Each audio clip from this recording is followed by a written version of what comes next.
Greetings interwebs, this is Jackie K, and I'd like to try out a new segment for this channel called Pokemon Battle of the Week.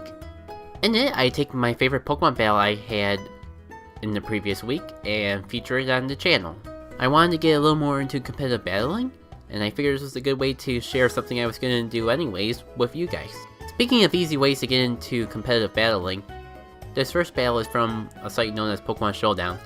It's basically a Pokemon battle simulator that you can play online without any need to download. The one thing I really like about it is that you can pretty much make your team with a few clicks of the mouse. You don't have to go through the trouble of breeding a Pokemon for perfect IVs or nature or any of that. So it's a good way to try out competitive Pokemon battling if breeding for the right Pokemon sounds intimidating to you. Or you just want to see if a Pokemon that you're interested in using will work out before going through the trouble of breeding and then raising it.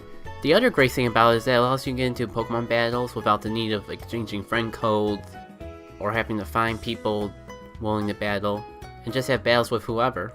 Even though it's been a while, I have done a Jackie K tries where I explain a lot about Pokemon Showdown, so I think that's enough of an explanation. Speaking of battling whoever, over on the right you can see who I battled. I'm not even going to try to pronounce that to avoid butchering the pronunciation. Sorry, sir. And you also have this team preview here that you can tell which Pokemon are going to be in the battle from his side and my own. So without further ado, let's begin.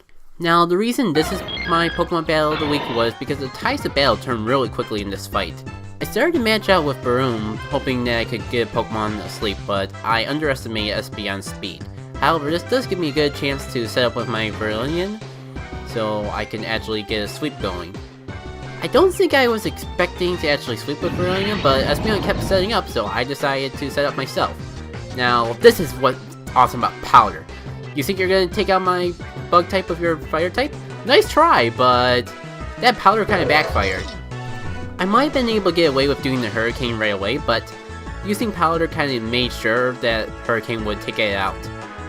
Now, as Ferrothorn did get the Thunder Wave off on me, which is a bit unfortunate, but all this time he's spending using moves like Leech Seed and that at least gives me the opportunity to fully set up my Quiver Dance so I can proceed to attempt to sweep the rest of his team. And so far it looks like that the sweep is going to go quite well, even though he got the Lace Green up.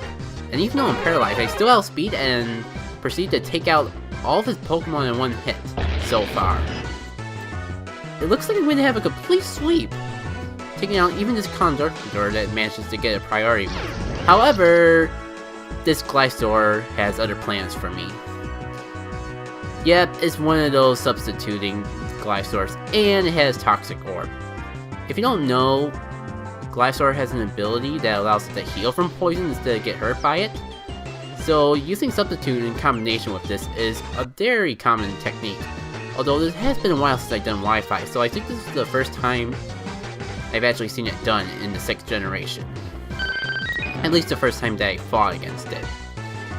And it's definitely not something to mess with. Even my wall Vaporeon is having a hard time taking this out, even though I have to Ice move. It's that darn Substitute. As long as it's able to keep substituting, and I can't get a solid hit off, there's nothing I can do to take it out. And that Earthquake just, wow! The Earthquake really destroyed me. As you see, I'm going to pull off a Mega Evolution here, and not even that's going to be enough to really stop it. My only hope when I started doing this combination was to keep on attacking it with the hopes that I wear down its health through substitution enough. If I would have realized that my Rotom had Levitate earlier on, which is a stupid thing to forget about,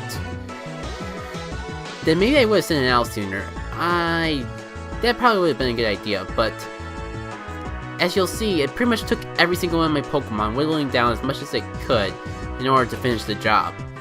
Just barely resist that attack, and that's going to allow me to take up the Glysaur and win the match.